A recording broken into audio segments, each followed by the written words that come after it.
Thanks for pressing play on the Real-Time 3D in Education podcast. My name is Mike Washburn. The truth is, I know Ben Kelly really well. We're co-workers. We do a lot of things together. And so this is a conversation between two friends. But irregardless of our friendship, don't doubt for a second that I am inspired daily by Ben and his work and his passion for learning new things and taking the things that he absolutely loves in his practice and finding new, interesting, creative ways to teach them. He's been really well known for teaching concepts related to the Sustainable Development Goals, for example. And for years was known for doing things in Minecraft related to that. But he's recently taking these ideas to another level by doing stuff related to the SDGs in Fortnite Creative. And it's opened up a whole new world of opportunity in his classroom. And to be honest, because of his ability to share and the network that he has, it doesn't just affect him in his classroom. What Ben does spills over, frankly, all around the world with access to some of these amazing lessons that he's written for the Unreal Education team related to the Sustainable Development Goals.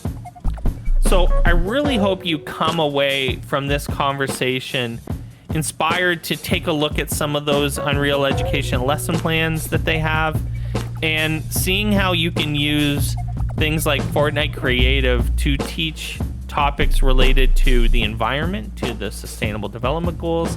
I think you'll find the work that Ben does really interesting and inspiring, and you'll want to take the things that he's created and use them in your own class. So when we come back, my conversation with Ben Kelly. Ben Kelly, welcome to the podcast. It's good to be here. Amazing. So, Ben, I ask everyone to share a bit of their background. I mean, I know you really well, but there's definitely going to be people listening who may have never come across you before. I'd love to have you share your background with them, how you got into education, and then how you became interested in what we're talking about here today, which is real-time 3D technology. Well, just like Jim Pedrich, which I heard, or who I heard on your show earlier, because I am an avid listener of this podcast, my story starts with the Commodore 64. Back in the 1980s, it was the computer that I just happened to have in the house. I think my mom borrowed it from the elementary school and brought it home. But what I found is during the Commodore days, what I was drawn to as gameplay was empathy-based games. So Law of the West was a great Western game where, you were the marshal in town and you were getting heckled and hassled by everyone in town, but you had to de-escalate the situation. So I was drawn to games like that where I had to make the right choice to, be the best marshal I could be. Moving into Nintendo, which dominated the 80s and 90s, I was drawn to games like Dragon Warrior. Again, text-based games, right, where you were roaming the world and battling a few little enemies, but really you were making choices along the way to, again, help society. So my whole life I've been drawn to these games with empathy behind them, and maybe that led to education indirectly, just the fact that, I empathize with the students. But really it was my New York summer job. I had a summer job in the Catskill Mountains of New York, and one day as a camp counselor up there at the camp, I looked around and, beautiful sunny day, and I said, I wish I could have a job where I could just do this for the rest of my life. And sure enough, I had never thought of being a teacher until then. So I would have been early 20s, never thought of ever entering education. And I realized this is what I love. I love to not just, tell students what to do. I love to join them in doing that. And my camp job led to education, and my empathy passions from being a kid grew up into carrying those into the classroom as empathy-based lessons, and here I am today. I mean, I know you as an expert in game-based learning, certainly an expert at Minecraft and creating lessons in Minecraft, but at what point did you decide to shift into using tools like Fortnite Creative and Unreal Engine and tools like that? Like what drove you to seek that sort of pathway? Well, somewhat secretly for the past, half decade or, maybe half decade ago, while Minecraft was being used, I was also dabbling in the other company, Unity 3D. I was dabbling in that, and our kids were getting quite proficient with Unity 3D. And then one day I came home and I remember standing in the hallway of my house and I said, I'm bored, I'm going to look something up. And I looked up AAA games made by Unity. And it was shockingly like none. Like there wasn't a game on the list that I could even recommend or know or have heard of. So then right after I typed in AAA games made by Unreal Engine. And I think that's the moment. That's the moment that I folded in our entire Unity progress at the school. And I realized that if we truly are getting kids ready for the workforce and the world of tomorrow, I guess it's okay to jump ship. I wish I could do that with hockey teams. I wish I could jump ship with hockey teams because, it's been 40 painful years as a Leaf fan. But I quickly folded my Unity pursuits and moved to Unreal Engine. And I think it's the greatest decision I've made educationally. I mean, you got to pick a winner. And I really do. And the kids really do feel that we've picked a winner here. And we can't wait to see the next decade using these tools. Sure. And the kids, when you talk about Unreal Engine, and I love that answer because I talk about it all the time as well in the context of being the game engine that powers some of the biggest games in the world. And so when you frame learning about this like that, how do the kids respond in the classroom to saying, we're going to use the thing that your favorite game is made on? Well, the greatest way I do it is I get into a discussion with, say, like a grade 8 student, and I talk about how beautiful Sea of Thieves is. So we get into the game, and they're talking about gameplay, and I'm going, yeah, but what about the beauty? And these kids respond very quickly. Best water in video games. That's what I always say. So what best they water say, in video games. So they come back and they say, you're right, it is, now that I think about it, Mr. Kelly, it is the most beautiful game I've ever seen. And that's when I hit them with that was made with Unreal Engine, and you can use that too. And so even from the young age of grade 8, these kids are going, really? Like someone made that in a tool that I can use? So that's how I slide it in there. That's how I get the discussion going and start to lead them into, say, twin motion, show them the beauty of some of the twin motion creations you can make. And of course, Unreal Engine is the eventual goal. It's just a matter of getting a hold of the older kids and getting a class where you can actually start to incorporate that. So Unreal Engine, though, and Twinmotion, they're fairly technical programs. Unreal Engine, again, is used in some of the biggest, most popular video games in the world, which means that there is a incredibly high ceiling to its functionality. But you're teaching this in, a public school and with kids. And so talk a little bit about how you get them proficient to a realm that they're happy with their learning, because I think that's the piece that we don't talk about a lot, is that if kids aren't happy with the level that they attain, they're not going to be motivated to continue. And so while you have to create probably realistic expectations that they're not going to make Sea of Thieves, they do need to feel like they can make something. And Right. So how do you get kids into that frame of mind in with that context in mind? Well, starting with Twin Motion, I get right to the point and I say, listen, we're not going to make anything amazing here. You're not going to make the next, Cannes Film Festival movie. However, you can make something incredible. And so I usually throw in like TikTok, for instance. So we'll make maybe a commercial or a promotion for a company or an ad, and we throw it into TikTok and take advantage of all the music at TikTok's disposal there. So all of a sudden you have this beautiful visual experience made in Twin Motion, combined with the music abilities of TikTok, which is where the kids live these days, and you've turned it into something, powerful, something quick, something, efficient, and it's basically just little commercials and things like that. With Unreal Engine, I give the kids a choice, and they always flock to what I would too. Like I gave them a choice just last year of, okay, you got to make a little mini game. I call them mini games. and they went right to a race game. They got the car in there. They started building their desert-like fortress-type racetrack. And, 3 or 4 classes later, you look over, and this is all sort of self-guided as well. And they are rocking a full race game with, music in behind it. It's pretty cool. So if you give the kids some choice on what they want to make, they'll find their limits very quickly. And I find most of them do go to the race games because those are just plain classic and they look amazing. And the template offered by Epic Games is amazing as well. So I was actually going to talk about that. So it's great that you led me there, because I think some of the people listening to this may not realize that there are thousands and thousands of assets available for all kinds of things, right? Like you can download tons of things, from trees to roads, I guess. So like for the race game, you can really do whatever you want. They have a car, a fully functional sports car, which looks really, really nice. Nice car. And then basically, you're right, they loot the marketplace for free assets, and they bring them in just one at a time or full packs, and they start to place them. So you're basically building your scene. But the coolest thing is once you've built your scene and once you've made the lighting right and the trees everywhere, you're right, things like that, castles or whatever, then you hit the play button and it becomes a full-fledged video game experience. And in the past, we've had like experiences where they spend a week or two building the race game, and then we bring in judges and actually have, a game challenge. Like the judges mark their gameplay, their scenery, and at the end we have a winner of, it's almost like a game jam. Right there in the classroom after a few weeks building. And remember, it's all self-guided. So this is grade 9 level, all self-guided. So if you're looking at the difficulty scale on this, these kids will figure this out because they're so passionate about it. They're making games, and can't get much better than that sometimes. Right.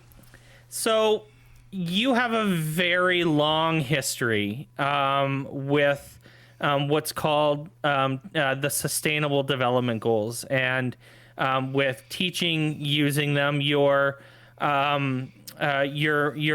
most well known for, in fact, creating a world or a series of worlds for Minecraft related to the Sustainable Development Goals, and then passing that world around the world. And literally thousands of kids participated in this pretty great learning experience teaching about the Sustainable Development Goals. So before we talk about what you've done related to kind of 3D tools, talk a little bit about just the Sustainable Development Goals themselves, and kind of your history with being interested in that content. It all comes from my interest in empathy, and I really do go back to the Commodore days and how I grew up attracted to these empathy stories, because if you look at the United Nations Sustainable Development Goals, they really come from a place of empathy. I mean, you're one person on this planet, but the goals are really to help the others, 7.9 billion I think we're at this point, or very close to 8 billion. So when you're trying to solve these real problems for real humans around the world, it is truly empathetic in the fact that you're just one of those people and you're really trying to solve the problem for a lot of others. So I was drawn to the fact that my STEM program, I've been a STEM teacher for years now, and I felt it wasn't enough. I mean, every school in the world is graduating STEM graduates. I wanted our kids to have a special addition or a special angle at that. So we started to convert or move all of our STEM programming, or my STEM programming at the school, to helping others. And that goes right back to some of the Minecraft projects you were talking about, where, instead of just building a house, you're building a house for someone in need, almost like the Dream Home Makeover, the Home and Garden show, right, where the whole town swoops in and builds a home for someone, like a firefighter. Mm-hmm. Well, that's a Minecraft project as well. So when I saw Fortnite had this Fortnite Creative, that's when I realized that, listen, this is next level. We can get a little more intricate and a little more realistic looking compared to Minecraft with Fortnite. And so I started to mull and started to consider what that could look like in the form of challenges or real world problems that students could solve in Fortnite. So we have 3 lessons at this point in Fortnite Creative for the SDGs. So let's break them all down. Because there are 3. I'm going to put the link in the show notes so people can check them out. Talk about each one. Talk about the goals for each one. I'd love people to get a little bit of detail on what these lessons are. it's shocking how these 3 lessons relate to people, and I mean a lot of people around the world. Like the first one is storm shields, and it's for SDG 13, climate action. And it talks about how 600 million people live next to the coast. So 600 million people in the world are considered coastal. And we've seen with the mess in Florida, even the mess that hit us up in Atlantic Canada recently, we've seen the devastation that's coming more and more and more from these hurricanes and these floods and these weather events coming in from the ocean. So what people do, what the students do in this lesson, is they take prefab assets from Fortnite Creative, like Paradise Palms Hotel, and they reimagine what that structure should look like to live with a future where storms are going to be coming more frequently, where the seas are going to be rising. So they talk about wet zones on the ground floors of hotels, which basically means if the seas rise, you're okay with the bottom floor of the hotel getting wet. We talk about recurve walls that fire the waves back out into the sea. So we really do get into the science of protecting coastal assets and residences and such from these storms. The next lesson's more fun. It's Goat Getaway, but it's dealing with lifting local populations out of poverty when you're actually building resorts. So students go to the islands. They're like the beautiful sandy islands. There's a world in Fortnite where you can just plop into the islands, and they build a dream resort. However, they build it in a way that the local village population would appreciate it and benefit from it.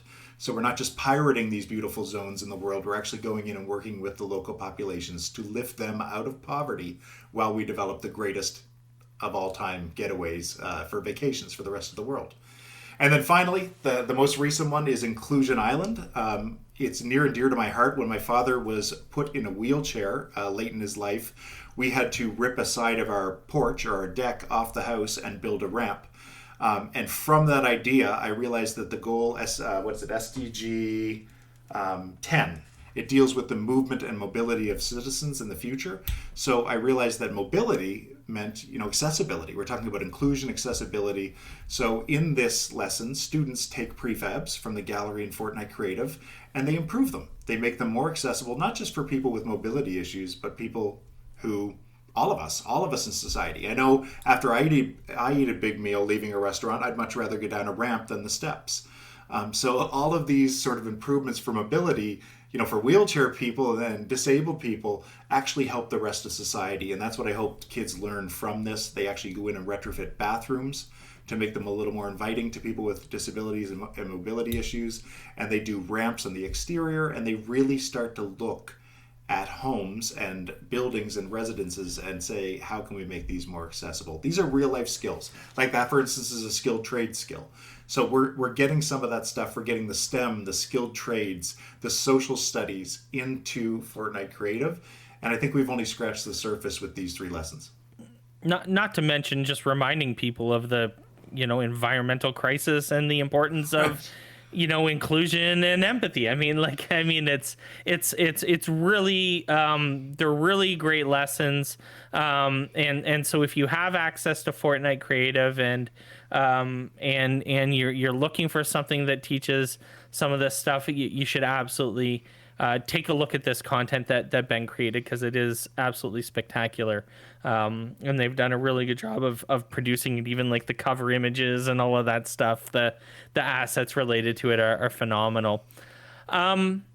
So Ben, we like to talk about the future a little bit on the podcast as well. We've talked about your background and your history and what you've done and what you're doing. But now I'd love for you to think a little bit about where you're going. So where do you see your work in kind of real-time 3D, game design, Fortnite Creative? Where do you see your work in 3 to 5 to 7 years? And where do you see kind of education? I mean, you're one of the big thinkers in this group of people that are kind of leading the way.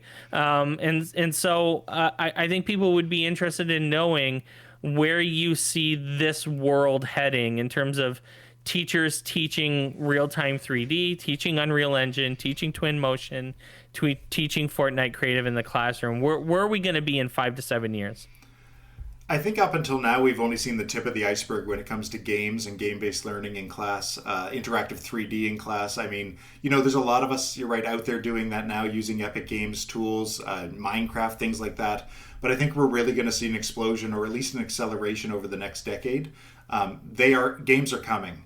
And interactive 3D technology is coming to our classrooms. The only thing holding us back is our office PCs that are handed down from businesses, 7 or 8 years after they've been obsolete, and that's what lands in our classroom. I think if the technology can improve in our classrooms at a decent pace, I really do believe that you're going to see interactive 3D opportunities all over the place, but not so much just the tech. I think you're going to see our students become mini entrepreneurs. I think school's going to start to shift towards students doing things like mini jobs for real clients. Especially at the secondary level, I think you're going to start to see a lot of students doing real work for real clients before they even graduate high school, and therefore heading into whatever's next, post-secondary, I guess, with a portfolio of work already completed for clients. So if our school classrooms and tech labs, I guess, if they can get to a point where they can handle this gear, that's really what's holding us back. If we can get to that point, I really do think you're going to see kids starting to crank out real jobs, make real money, all in the school context, the secondary school context. And I'd love to see that. It's not just what I think I'll see. I think I'd love to work in that atmosphere at the end of my career. I mean, making a game studio in your there are high schools, at least in Ontario where I live, that repair cars, right, in the high school, and it's they pay them a little bit, and yep. So the high school shop makes money from people repairing people's cars, and that's a trade that they're learning. Why wouldn't you make community connections with local businesses to create little apps for them, right, for real estate, or there's tons of applications, right? And that's something, Mike, that's something you're pointing out, like right now, like we built tiny houses in our shop program. So we actually built a tiny house for a client, like a $27,000 tiny house was built by kids for a client. But notice how both of these stories that you and I just shared are skilled trades areas. We need to get that mentality, that skilled trades mentality into all of our classes and get our students starting to do almost contract work, contract mini jobs and start to get, because that is the future of work. It's going to be, one-offs or contract work, and, it's very entrepreneurial. So I think we can kill two birds with one stone here by allowing our students to focus on the entrepreneurship, but also their other courses in the same time and space. I mean, 3D design is going to be the skilled trade of the future. It feels inevitable, right? Yep.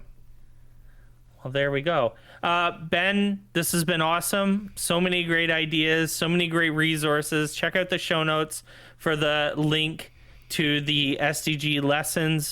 Thanks for joining us on the podcast. I could talk about this stuff all day. Thanks, Mike.